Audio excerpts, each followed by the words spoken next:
Olá, boa noite, queridos amigos, sejam todos muito bem-vindos a mais um Peregrinação Interior.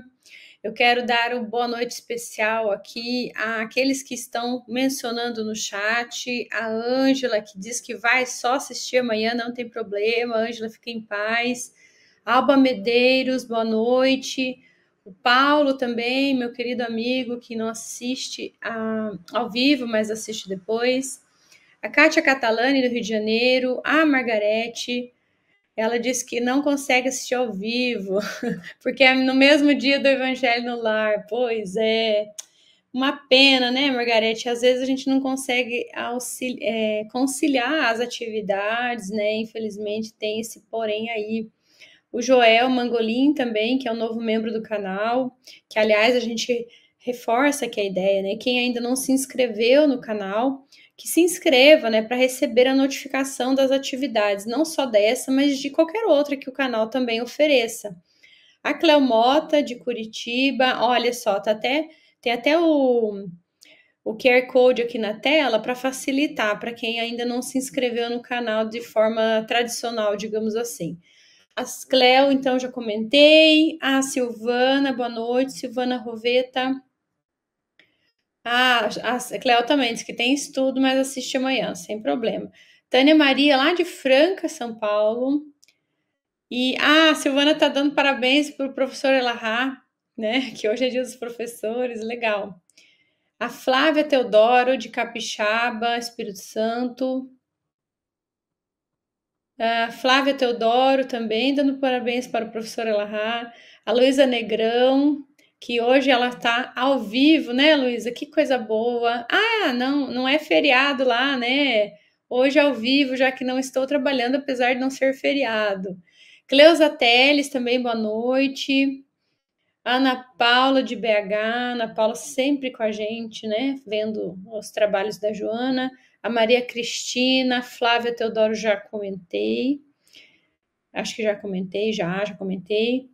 A Marta Silva, também de Ibiá, Minas Gerais, do Gilvando Santana, de Embu das Artes, São Paulo. Ariane Fuchner, tudo bem, Ariane? Seja bem-vinda.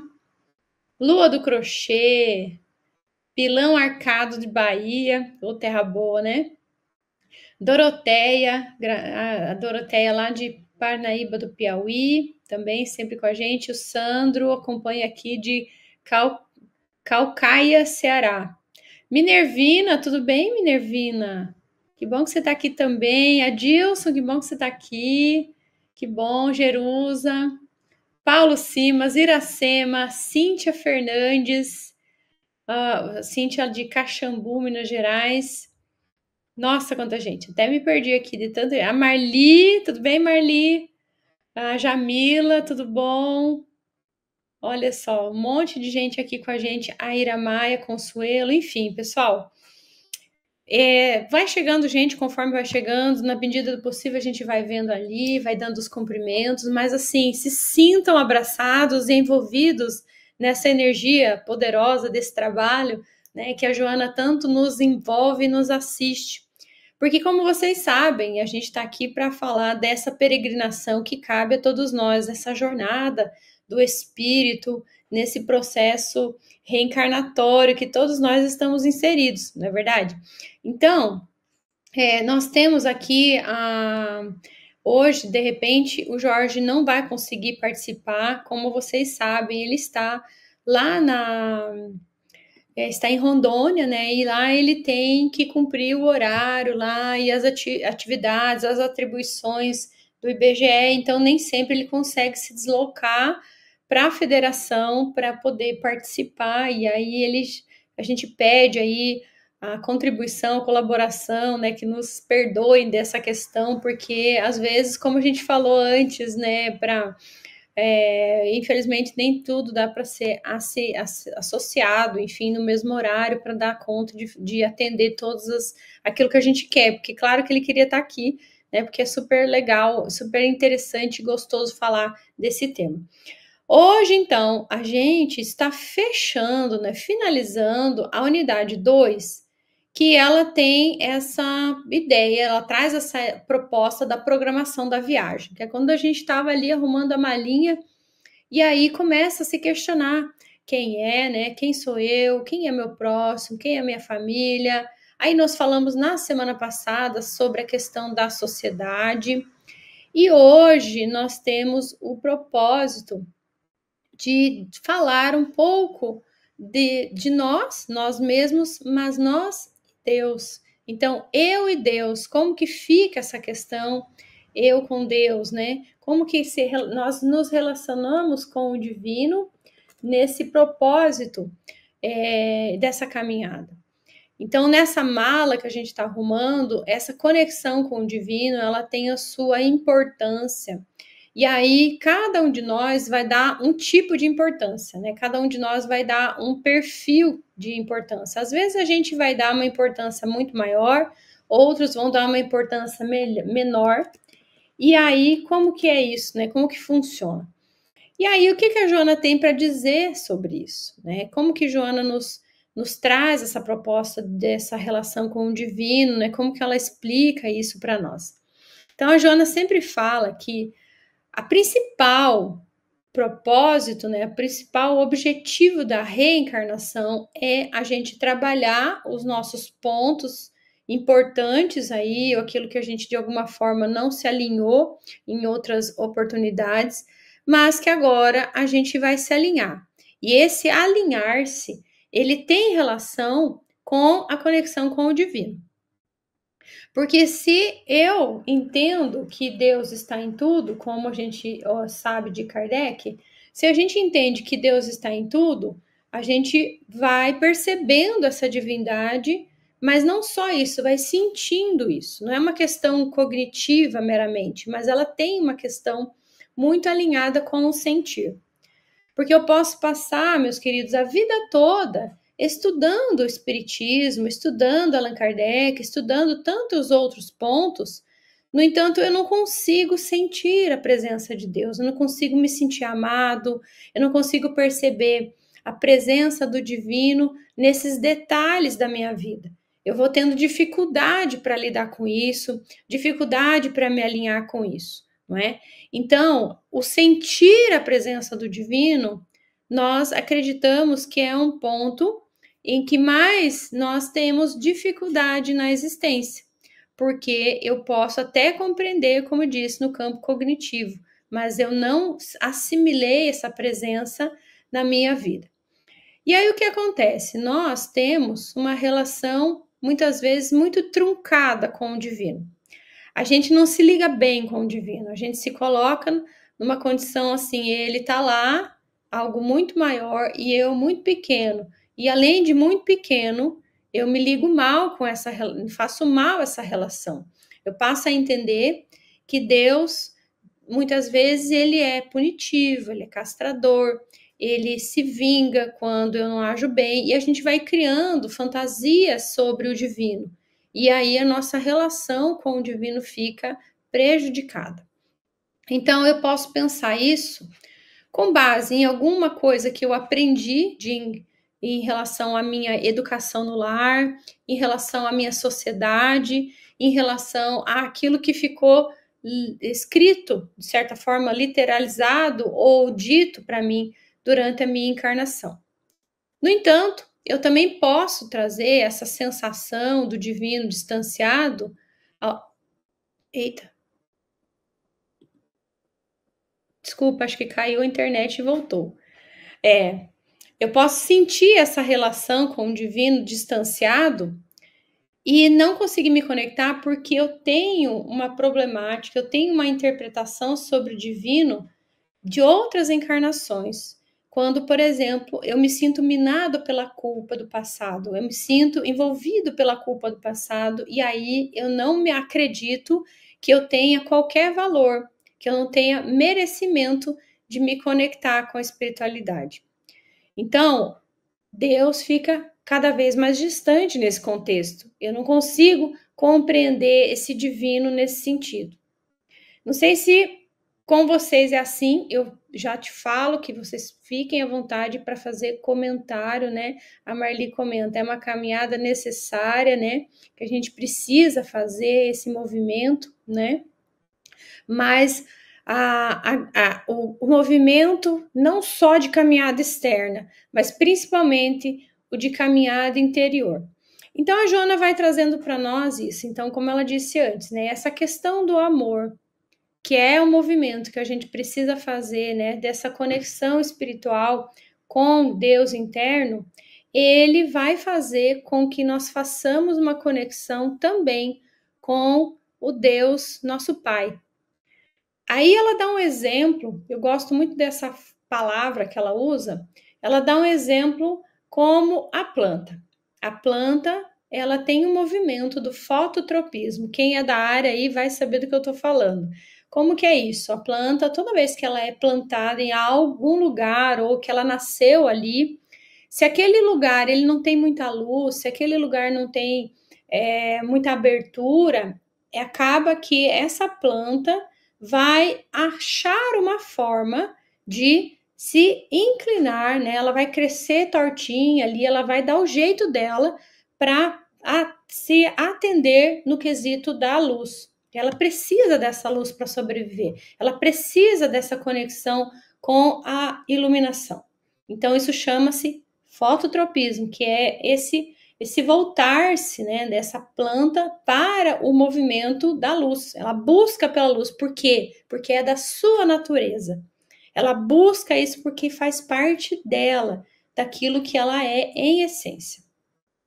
Em relação a nós também temos esse mesmo processo, que é quando nós, de uma forma intrínseca, de uma forma inerente, nós também buscamos pela divindade.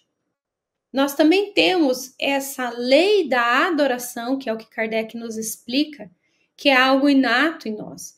Então, mesmo no período em que éramos espíritos muito primitivos e que ficávamos lá nos tempos das cavernas mesmos, em que ainda o instinto era que imperava, né? Esse olhar da vida era ainda muito primitivo, a gente acreditava no Deus trovão, no Deus da colheita, no Deus de toda a ordem, a gente acreditava nessa fragmentação do divino.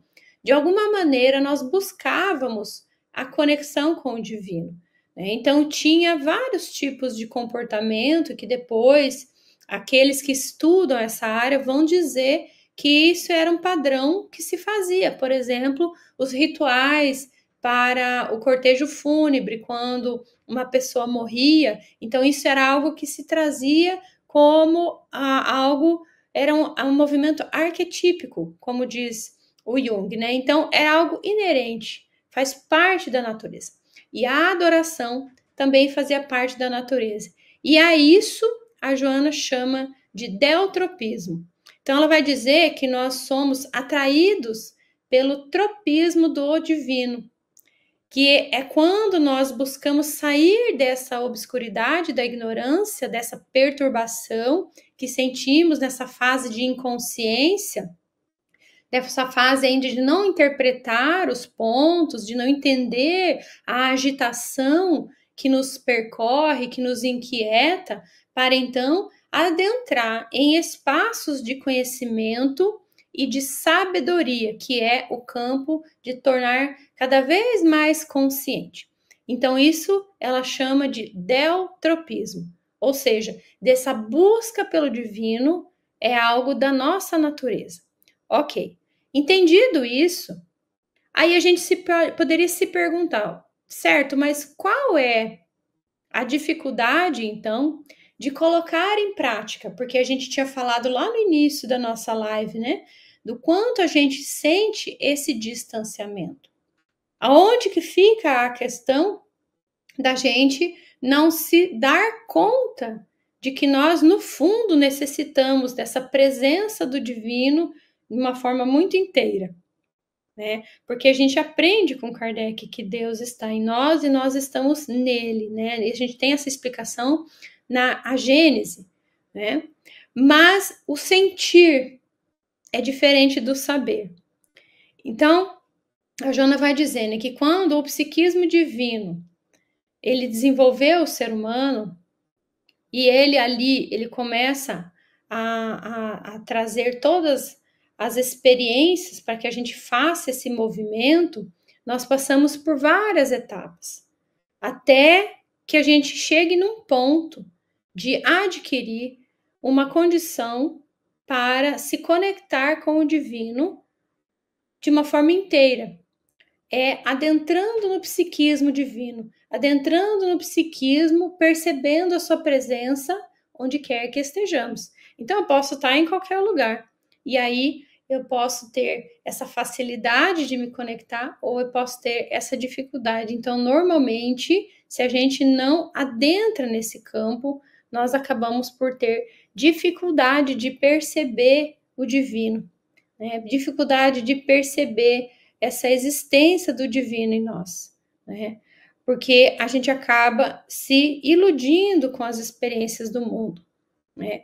Então, vocês vão recordar, talvez, né? Talvez vocês se lembrem de uma dessas lives que a gente comentou sobre a questão do materialismo.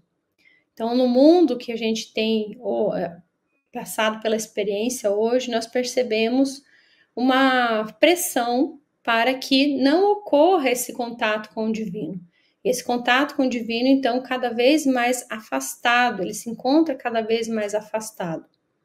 E com isso, a gente não consegue conversar com com essa imagem de Deus dentro de nós. Então, como que é isso na prática? É quando a gente está o tempo inteiro voltado para o cumprimento das nossas atividades. Então, é importante que se faça o cumprimento das atividades, né, do trabalho, que se angarie fundos para sustentar o lar, que se consiga dali surtir uma profissão e tudo o que refere à vida material. Então, naturalmente, estando na vida material, nós vamos passar pela experiência dessa vida material e vamos ter que lidar com isso.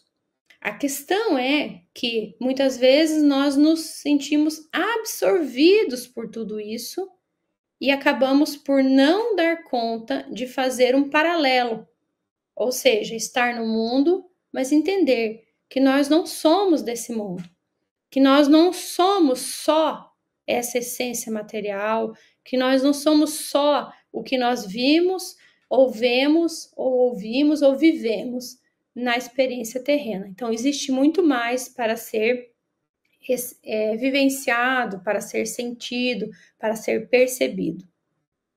E aí a gente acaba se distanciando. Então, o ponto é: existe essa referência no meu campo íntimo, mas por conta das questões da vida, por conta das questões. Ah, o Jorge chegou. Nós acabamos por nos perder. Vou colocar ele aqui, tá bom? Olá, doutor. Olá, muito boa noite. Como está você? Tudo em paz? Como está o nosso pessoal no chat? Tá aqui a toda, muita gente agradecendo, sentindo sua falta também, dizendo que assiste depois, por causa do horário do Evangelho no Lar, teve algumas reclamações assim, reclamações do bem, né, claro. Mas que bom que você chegou, que bom que você está aí. Na verdade, é porque em Rondônia é um horário mais cedo.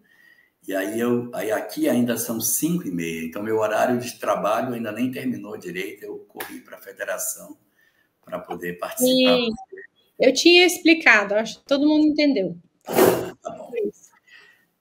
E aí, Jorge, a gente estava falando aqui dessa relação da gente com o divino, né? Estava comentando com o pessoal de que a Joana traz essa relação desse eu, esse Deus interno, para que nessa conexão a gente consiga entender o Deus divino, e esse Deus divino, então, começa a ficar um pouco mais palpável para a gente, né? Porque o que acontece? Nós tivemos várias etapas na nossa relação com o Criador. Desde o começo, a gente se sentiu pequeno e o Criador grande. Então, nós éramos muito pequeninos e ele era o grande, o que fazia as coisas que a gente não era capaz de fazer. Então, a nossa primeira relação com o Criador é uma relação de poder. O Criador... Está me ouvindo? Ouvindo sim, mas não estou vendo mais. Acho que desligou a tua câmera. Não, desligou só assim. Tá bom, não faz mal. Já volto. Acho que é a qualidade da rede. Então, na primeira etapa, o Criador ele era um símbolo de poder, de força, de poder.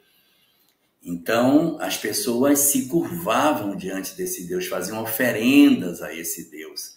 Havia uma relação de submissão a ele, porque esse Deus ele poderia destruir com seus trovões, com sua chuva, castigar os infiéis, destruir os inimigos. Então, transferia-se para Deus um poder extraordinário nessa relação com a vida. Em seguida, a gente tem uma outra etapa em que Deus deixa de ser somente uma relação de poder, mas ele se transforma também num conjunto de regras, de orientações, de ensinamentos. Aí é uma segunda fase dessa nossa relação com Deus. E mesmo na primeira fase, como na segunda, existe muito culto exterior. A nossa relação com o Criador ela é uma relação de culto exterior. Então você tem cultos, você tem oferendas, rituais, exatamente para atender e agradar esse Senhor Todo-Poderoso. E exatamente na tentativa de agradar esse Deus, nós temos uma terceira fase, que é a fase da intolerância. A fase da intolerância, em que a gente usa o conhecimento para perseguir aqueles que não cultuam o mesmo Deus, que não veneram a mesma divindade. E aí a gente se encontra num novo cenário, o cenário onde a criatura humana ela é, na verdade, levada a extremos, a excessos. A gente está vivendo isso hoje. Eu estava até vendo, mais recentemente, esse final de semana, uma coisa muito curiosa. No Brasil, acontecendo uma proximidade da religião com o crime. Grupos de pessoas ligadas ao crime, mas que são ligadas à religião também. Em nome de Deus, eles praticam o crime. É uma coisa bem singular que está começando a surgir agora no sul do Brasil, centro-sul do Brasil, né? Depois tem uma quarta fase. Então, a gente teve uma primeira fase do poder, a segunda dos ensinamentos, a terceira da intolerância, aí vem a quarta fase, que é quando nós tiramos Deus do trono. Nós não somos mais tão pequenos, porque ele já não é tão grande. Então, vem a onda do afrontamento à regra, o afrontamento à divindade, o afrontamento ao divino. Por uma leitura crítica, o homem assume uma posição de criticidade sobre todas essas coisas, e aí ele começa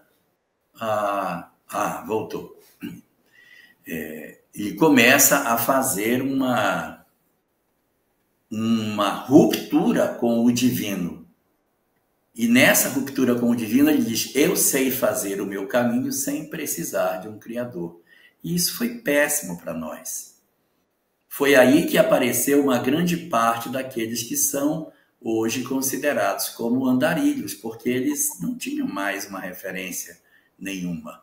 Então, na peregrinação, é a redescoberta da quinta fase, que é a reconexão com o divino, depois de uma leitura crítica.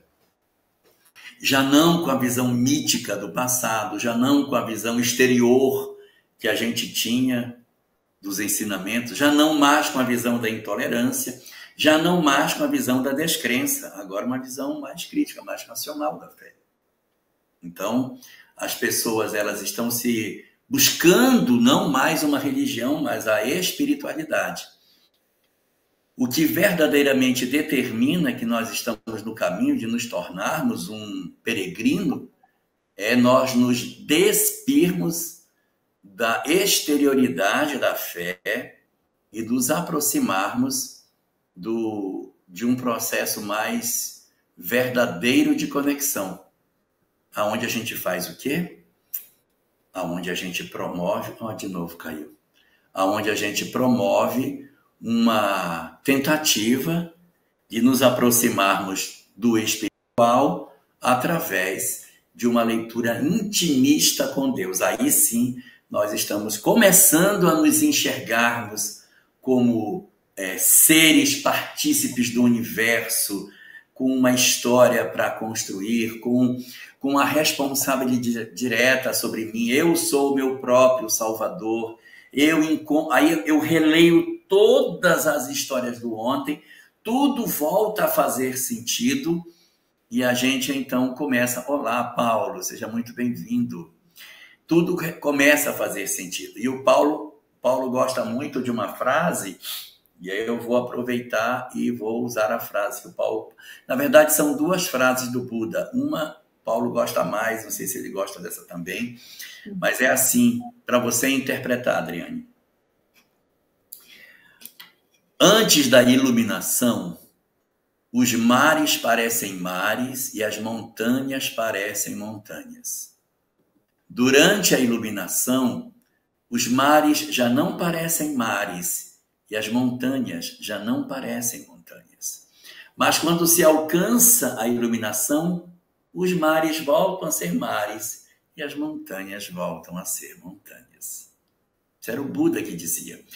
Dizendo o seguinte, que no momento que a pessoa se defronta com o processo de iluminação, todos os valores dela são questionados. Então, ela entra num processo de questionamento de tudo, e isso é normal. A gente, mas por quê? Mas por que Deus faz isso? Isso é ótimo. Quando nós estamos nesse momento assim, mas não é possível que Deus permita tantas crianças desse jeito. Como é que Deus aceita isso? Isso é ótimo, porque nós saímos da primeira fase, aquela em que os mares parecem mares e as montanhas parecem montanhas, Arlene. Aonde a gente vai notar, e sim, na leitura que nós fazemos da vida, está tudo certo. Não, Deus quer assim, se é a vontade de Deus, e a gente não se movimenta criticamente. Quando a gente sai desse marasmo e começa a questionar as organizações daquilo que os homens apresentam como sendo a relação do divino com o homem, não, mas isso não pode, mas não faz sentido. Mas por quê? Por que eu não posso comer isso? Por que Deus proibiu isso? Por que isso está errado? Qual é o sentido? Aí a pessoa, não, então Deus não existe. Então tem várias reflexões que vão surgindo nesse ambiente. E aí quando... o Paulo está dizendo que gosta de ambas. Essa é uma. A outra é assim. Antes da iluminação, rachar lenha e carregar água. Depois da iluminação, rachar lenha e carregar água. Sabe o que eu pensei, Jorge, quando você falou sobre antes da iluminação, a montanha era montanha, né? E os mares parecem mares, né? Isso, e durante, eles não são mais. Não são mais. Esse durante é como, para mim, eu faço a leitura assim, existe é necessário fazer uma desconstrução. Eu preciso fazer uma desconstrução de algumas ideias, né? Sim. Que é quando eu já... Aquilo não me parece mais como sempre foi, que é um pensamento mágico, tal qual a criança, quando ela está na fase de olhar, aqui vai cair um temporal já, tá armando aqui, tá tenso o negócio. Mas é quando a criança, quando ela olha para os pais, Jorge, não vê nada além daquela ideia que ele tem dos pais. Então, ele cria uma imagem de pai e mãe e constrói um pedestal colocando os dois lá. Quando ele começa a entrar no campo da iluminação, que é quando ele sai desse movimento infantilizado, aí a gente pode fazer analogia com a parte do divino também, a gente começa a questionar esses pais, a fase da adolescência, vamos dizer assim, né? Os pais têm uma visão mítica do pai, né? Meu pai é o mais forte do mundo, minha mãe é... perfeito, né? Todo mundo é perfeito. Aí depois não, a gente começa a ver que a coisa não é bem como a gente imaginava naquela ocasião. Aí a gente começa a confrontar muitas vezes com os pais, né? Algumas experiências assim, a gente traz isso, uma fase de questionar, de dizer, mas não concordo com isso, não acho isso, não quero isso. E a gente Tá vai. errado, né? É, Tá errado. um momento assim que muitos a gente entende, às vezes, como uma revolta, a gente chama assim, né? Mas é uma fase importante. Porque essa fase importante é, primeiro, para que quem sou eu sem a relação com os pais? Quem sou eu sem essa simbiose, em alguns casos? Sim. Quem sou eu fora do olhar do pai e da mãe? Eu preciso me encontrar e, às vezes, para fazer esse movimento, eu preciso romper. Então, é como se fosse um propósito de questionar para a gente também se encontrar. Então, eu faço a desconstrução daquela ideia inicial, para que num outro movimento, que é o que realmente acontece, eu achei muito similar essa analogia, que é o grande movimento que depois que passa a fase da adolescência, a gente entra na fase da juventude, um pouco mais além, né? A gente retorna para a relação com os pais. Só que o detalhe está aí, quando eu retornar, a minha relação com os pais já não é a mesma. Eu já não vou me relacionar com os pais como eu era na ocasião de criança. Eu vou me Sim. relacionar agora já com esse propósito de adulto. Exato. Eu volto a vê-los como pessoas especiais, reconhecendo as imperfeições que têm. Não, a minha mãe é uma pessoa incrível, mas ela tem esse defeito dela. Então, eu volto a colocá-los de novo numa espécie de pedestal, mas é um pedestal de amor, com criticidade, com leveza, com a compreensão de tudo isso. Mas esse movimento de ruptura, ele precisa acontecer para que a gente construa aquilo que Hegel falava de tese, antítese e depois a síntese, né? São os três movimentos que está no pensamento do Buda. Existe uma poesia, Adriane, de Augusto dos Anjos, não é mediúnica. É uma poesia de quando ele era encarnado. Augusto dos Anjos é um dos meus poetas prediletos. Eu tenho uma poetisa predileta, eu tenho vários poetas prediletos, tá? Ó, o Paulo escreveu aqui, que eu acho que você pode usar a hora que você quiser comentar. O Paulo, sim, ó, também penso que são um momento de crise, transição. Não sou mais quem eu era e nem cheguei a quem pretendo ser. Perfeito. Isso é lindo, lindo. Meu Deus, o Paulo é um espetáculo. Eu queria ter um filho assim. Quando será que a mãe dele está cobrando nele, né? Muito bom, muito bom. Mas olha, eu queria ler o poema do Augusto dos Anjos, que eu acho belíssimo, chama-se Vandalismo. Olha que poesia linda ele escreve, é um soneto.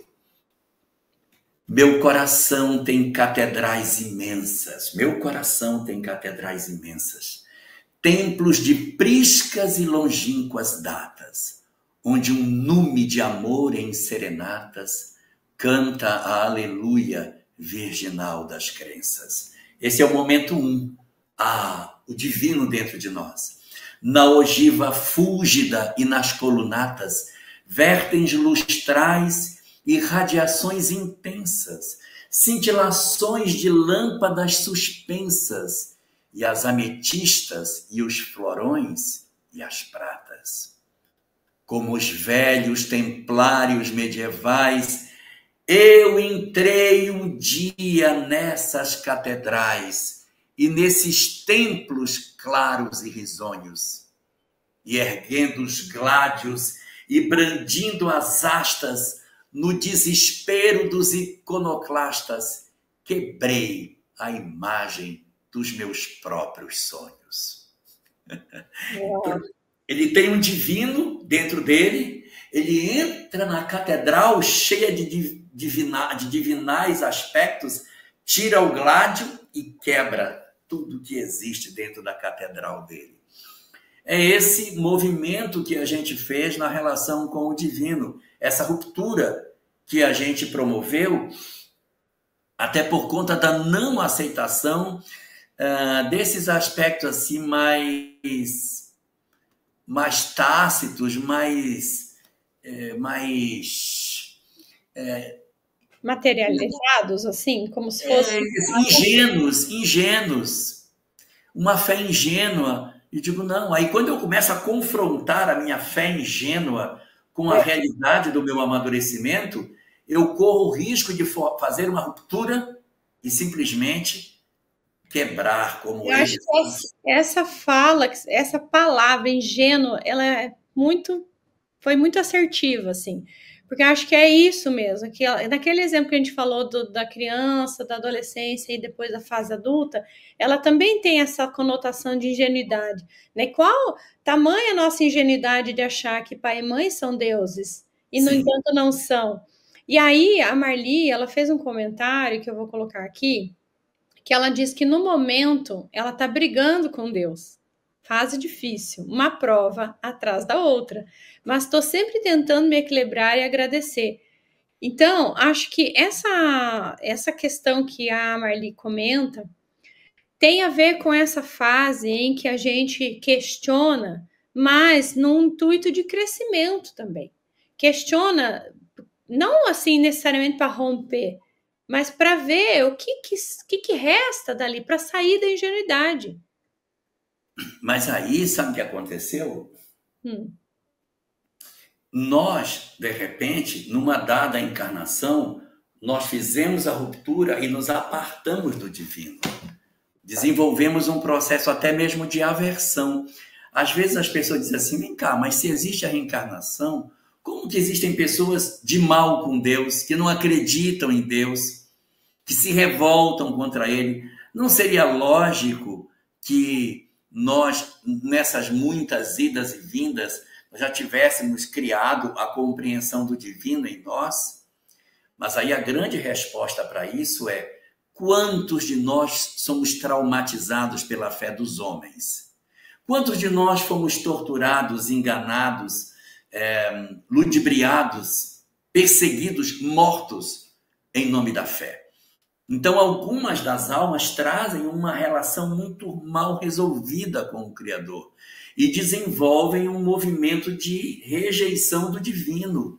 Então, são pessoas que não querem nada relacionado com o espiritual, fazem um movimento de negação de tudo aquilo que esteja conectado com as verdades espirituais e pode passar mais de uma encarnação nesse processo, em que, vou fazer uma metáfora, em que você tem uma imagem de Deus e você pega uma pedra, joga e quebra, espalha os cacos dela toda no chão. Aí vem a doutrina espírita, que diz, não, mas dá para juntar esses cacos. Então ela é uma coisa espetacular, porque ela não vai negar as experiências que você teve e vai dizer, não, realmente você está certo. Realmente os homens exploraram você.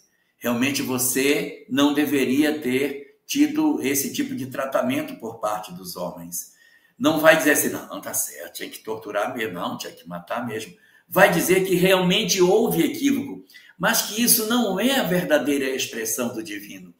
Vai fazer com que a gente revisite esse espaço de desamor e reconstrua a nossa relação com o sagrado de uma maneira mais adulta, em que eu olho para ele e digo, não, eu entendo, agora de maneira diferente.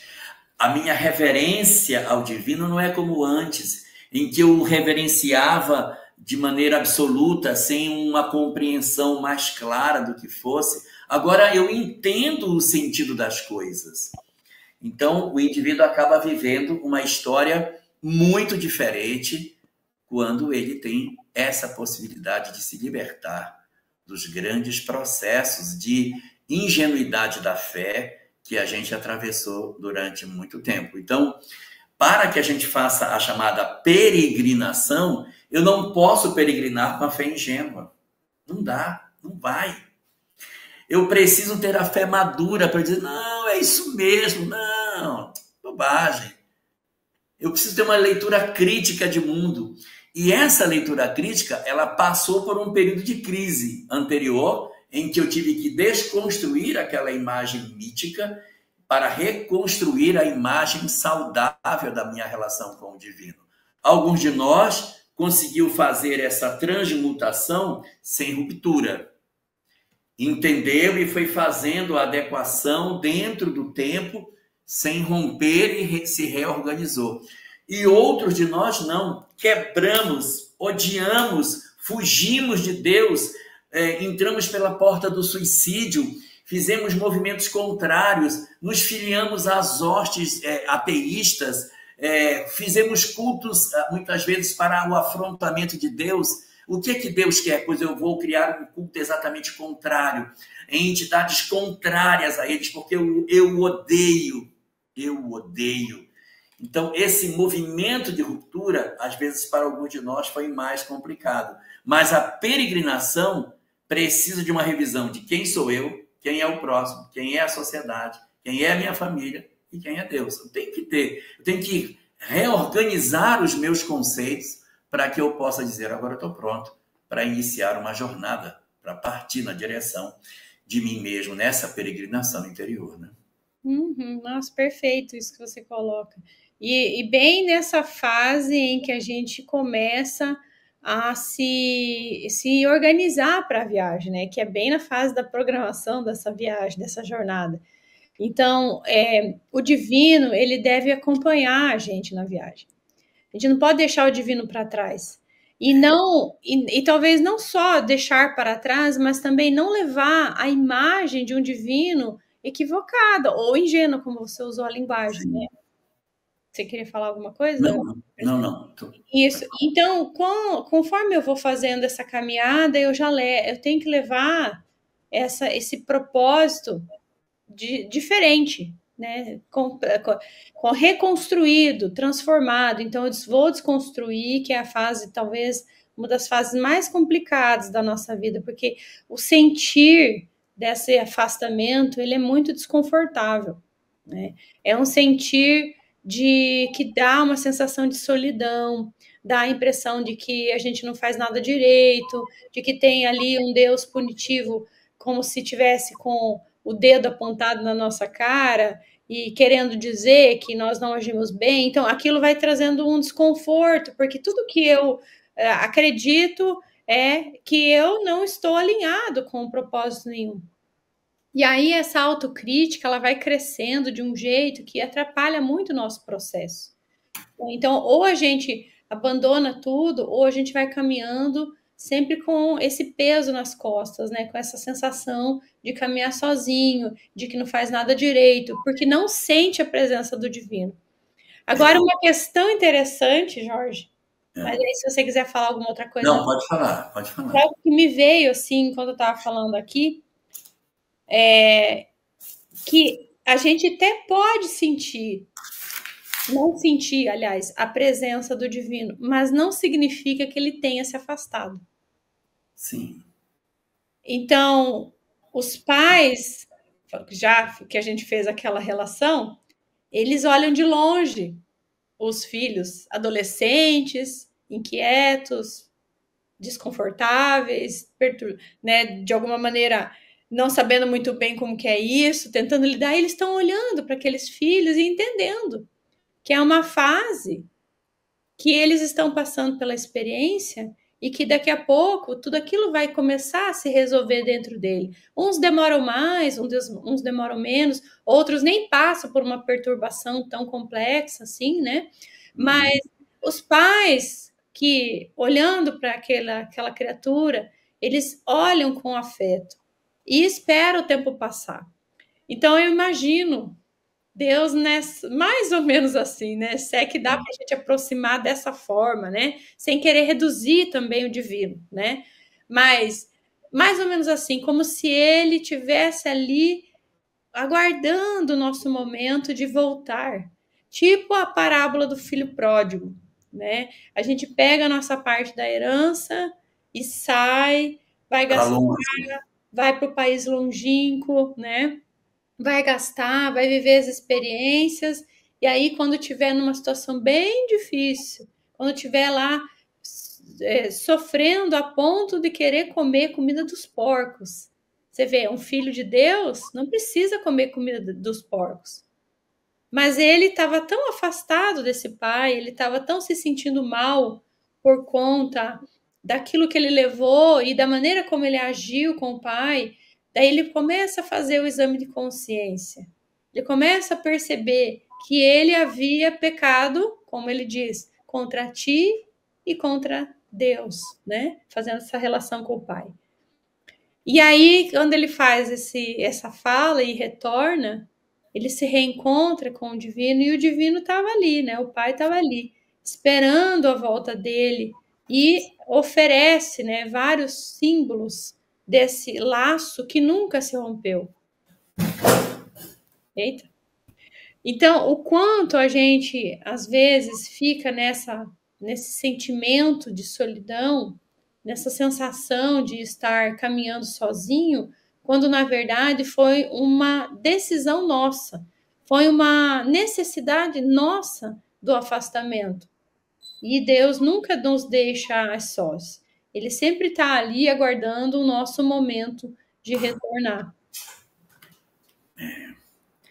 Isso é o que eu acho muito bonito de tudo isso, Adriane, é essa movimentação que a criatura humana faz em si mesma, em que ela se movimenta tentando se desembaraçar, mas ela gravita em torno do divino.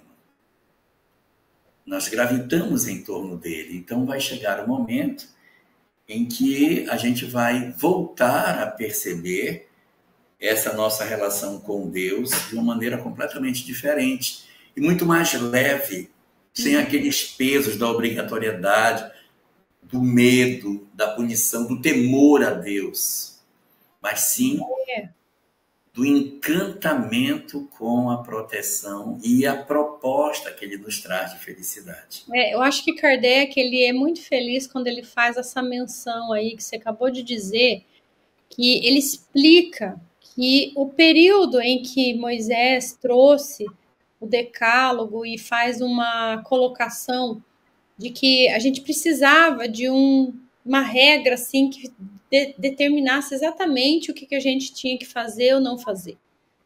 Porque era por meio do cerceamento da liberdade, por meio do cercear de ação, que nós éramos mantidos ali numa espécie de proteção. Tipo quando a gente faz com a criança mesmo. Você cerceia, você fica em cima, você cuida, enfim, protege, supervisiona. E aí depois, conforme ele vai caminhando um pouquinho, você vai dando algumas liberdades, que foram as outras etapas, mas que de início criou-se aquela ideia de um Deus que era punitivo. Então eu preciso temer a Deus, porque ele vai me punir, porque ele vai se vingar, ele vai reagir a partir daquilo que eu agi, né? Desobedecer. Se eu desobedecer, ele vai me punir. Toda vez que eu fizer algo que desagrada a Deus, eu tenho uma contrapartida, eu tenho um resultado ali. E aí vem Jesus e desconstrói essa ideia. Porque ele fala, não, que existe um Deus de amor. Daí João até grafa isso, né? No Evangelho, que Deus é amor. Mas ele diz um Deus de amor, de um Deus que perdoa, de um Deus que nos coloca na condição de irmãos, que todos somos irmãos, que todos somos filhos do mesmo Pai. E ele vai desdobrando essa ideia, porque nós já estávamos ali um pouquinho mais crescidinhos e já poderíamos entender isso. Eu acho que isso é algo assim que demonstra, né, um profundo respeito e amor mesmo em relação a nós, porque não fica violentando a nossa incapacidade, né, forçando uma natureza que a gente ainda não tem, mas vai aguardando gradativamente as nossas etapas para que essas etapas vão sendo construídas. E aí Jesus fala da parábola do fermento, né? E aí o espiritismo entra ali, como a terceira cota do fermento para levedar a massa. Então, essa construção do divino em nós, dentro desse movimento que a gente faz, né, de não enxergar mais montanhas e mares, né, de achar que elas já não são mais o que eram, de que elas não estão mais ali, de que elas já não nos servem como antes, e aí depois nós vamos retornando conforme nós abrimos espaço para que o divino se proceda em nós, né? Caminhe conosco. Eu queria resgatar aqui uma fala do Adilson Shibukawa. Ah, sim, sobre a religião dos pais, né? Sim, Uhum. Meus próprios pais ensinaram uma religião, deixaram de segui-la e não foram em nenhuma outra. Falavam que não era bom mudar de religião. E fiquei perdido, sempre perguntava por quê disso e daquilo. Então, os pais tinham uma religião, os pais, por algum motivo que não importa, se afastam, mas não querem mudar de religião por uma questão de tradição, por conta dos seus pais, que de certa maneira também tinham aquele culto e não seria, na visão deles, interessante mudar. Eles esfriam e os filhos perdem a referência. Mas os questionamentos da criatura continuam. Uhum. E aí eu vejo, Adriane, um valor inestimável nessa terceira medida de fermento que você está falando, que é a massa da parábola do fermento, são 3 medidas de fermento que é colocado. A primeira, a segunda e a terceira revelação. Então, essa terceira medida de fermento que é posta na massa, ela foi muito importante para que a gente fizesse a nossa peregrinação interior. Porque só com a segunda nós não faríamos esse movimento íntimo. Nós talvez ficássemos na adoração exterior. Nós talvez ficássemos nos rituais, nas reverências, nas oferendas, nos aspectos que acreditássemos que seria numa prática litúrgica que eu me conectaria ao divino. Uhum. Então, quando a doutrina espírita comparece nas nossas vidas, nos chacoalhando para a renovação interior, para a transformação moral, ela não deixa margem que o que ela deseja é o mergulho no interior da criatura humana para que a gente faça esse processo de autodescoberta. Mas como nós tínhamos muitas heranças das religiões dogmáticas, nós tínhamos muitas heranças das práticas exteriores, o movimento espírita se desloca na direção de um culto exterior. Ele cria uma prática externa, ele cria uma forma de funcionamento externa e ele faz alguns ajustes para que determinadas coisas tenham seu correlato na doutrina espírita, sem que necessariamente exista um mergulho no eu, um questionamento, Então, a gente vive um período que é uma espécie de transição, como se fosse uma revelação 2,5, em que a gente se desloca daquela, mas a gente continua tendo os correlatos, do tipo, substitui-se a missa pela palestra, a hóstia pelo passe, substitui-se o inferno pelo umbral, se substitui o Satanás pelo obsessor, substitui-se o anjo da guarda pelo espírito guia, e se substitui as oferendas ao templo na forma da caridade que se pratica de forma institucional. Foi aonde nós conseguimos chegar, mas ainda era uma tentativa de ajuste da doutrina com as nossas crenças pessoais. Não era ainda a descoberta da peregrinação interior. Então, é aí que Joana se torna fundamental. Perfeito. Porque você vê que Joana fala pouco da caridade institucional. Ela fala pouco de assim, junta o pobre caído, coitado. Não, olha para ti e descobre em ti mesmo teus potenciais de amor. Aceita teu lado sombra e luta para venceres. Te esforça para que tu possas verdadeiramente indagar quem tu és. Pergunta na intimidade do teu ser quem tu és e procura te transformar. aceita a realidade que te circunda. E assim, quando a gente visita o pensamento de Emmanuel, a gente tem isso em Emmanuel, mas nem com Emmanuel a gente conseguiu entender. A gente só vai entender. Não, cara, o negócio não é esse. A conexão é muito mais profunda do que a gente pensa. Sim, tem até uma obra, Jorge, acho que você vai lembrar dela, que é de José Herculano Pires. Lembra? O Centro Espírita. O Centro Espírita. E ele fala exatamente dessa questão que você acabou de trazer, desses correlatos que a gente traz e transfere de uma coisa para outra, e vivendo a experiência do Espiritismo como um igrejismo. Sim. E então, nessa questão, o que a gente entende disso? Que nós, muito provavelmente, não entendemos o propósito profundo da doutrina espírita. E aí você diz exatamente o que eu tinha puxado lá no início da live, quando expliquei para o pessoal, comentei pelo menos com o pessoal, a questão do deutropismo, que a Joana comenta sobre essa questão inata nossa de buscar o divino, né? Mas que, como você bem explicou perfeitamente no meio que a gente se perdeu, ela traz a contribuição dela de nos provocar a fazer esse retorno já, né? De viver essa experiência, por exemplo, de um Deus, um Jesus descrucificado, né? Fora do âmbito da igreja, como a gente faz no relato, mas um Jesus que assumiu a responsabilidade dele mesmo, assumiu a responsabilidade da sua própria existência, e com isso ele se formou o Cristo que ele é, né? Impecável nas suas questões, alinhado com os seus interesses profundos, alinhado com Deus, portanto, sendo ele o médium divino.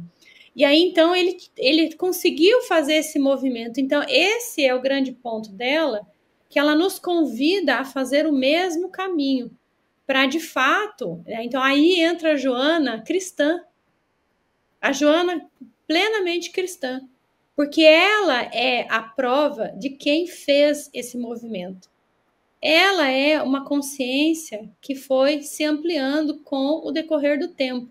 A experiência dela é essa, de sair dessa questão de cumprir com as atividades da forma como a gente tem feito, e não tá aqui, ninguém está aqui dizendo que isso é ruim necessariamente, mas que às vezes a gente se perde nisso, né, Jorge? E se perde achando que eu estou fazendo a minha transformação. E não está perdendo tempo, na verdade, né? É um movimento muito bonito. E assim, nessa nossa peregrinação interior, a gente descobre que nossas vidas, na verdade, precisarão necessariamente de uma revisão completa de tudo aquilo que a gente pensava até então. Se eu não fizer todo esse processo de ressignificação, eu não consigo fazer verdadeiramente a mudança que eu preciso realizar. Sim, então eu acho que a grande questão aqui que a gente pode pensar é assim: o problema não está no espiritismo, está como a gente tem interpretado, como a gente tem vivido o espiritismo. Claro que o problema não é o espiritismo, é como a gente tem visto, como a gente tem lidado com ele, né? E sabe que o Adilson, ele fez um comentário aqui na sequência. Aqui, ó, o Adilson comenta assim, né, que depois daquela questão com os pais dele, ele diz que ele saiu à procura de várias religiões. E o meu sentimento hoje é que o espiritismo me trouxe mais próximo dele. Então, do divino. A Sim. prova da sua existência, bastou eu olhar de como é a sua criação, como a sua criação é perfeita. Então, veja, a questão é exatamente essa. Perdão. Nós temos muitas provas de muita coisa, por isso que a gente diz que a doutrina espírita, ela tem essa fé raciocinada. A gente estuda muito, a gente discute muito, a gente traz muitas teorias, mas às vezes falta a experiência do sentir. Né? E se a gente se perder muito nas explicações teóricas, a gente não passa pela experiência de sentir. Então, eu acho que esse ponto que ele traz aqui, essa aproximação, é o grande ponto, é o que mais a gente deve buscar para que nesse movimento de daqui a pouco se programar para a viagem, Deus não ficar para trás. Ele não pode ficar para trás, ele precisa seguir com a gente. Verdade. Mas, em função do adiantado da hora... Mas acho que ficou top, hein, esse comentário todo. Acho que deu muito certo, né? Flávia, não é esse livro, tá? Aconteceu na Casa Espírita, é outra história. Ele chamou o Centro Espírita mesmo, José Herculano Pires. É um livro bem antigo. Eu acho que se eu não me falha a memória, eu estudei ele no ano de 99, 2000, faz tempo. Faz tempo. Então, mas é uma obra assim interessante. Ele traz de uma forma explicando essa questão para a gente. Então, a gente precisa discernir uma coisa da outra. E aí, Jorge, quando que esse andarilho vai começar a ser peregrino? Então, ele passou esta unidade observando esses aspectos. E agora está na hora dele começar a preparar a mochila dele, né? Precisa preparar a mochila. Então, muito bom. Então, pessoal, muito obrigada pela presença de vocês, por estarem aqui conosco, pela paciência e tudo mais. Agradeço muito, Jorgito, a tua presença, porque iluminou de fato a discussão. E a gente, semana que vem, estaremos aqui novamente tratando de mais. Se Deus permitir, né? Se Deus permitir, Ele vai permitir, com certeza. Gratidão, um bom descanso, bom trabalho para quem continua e até lá. Tchau, tchau.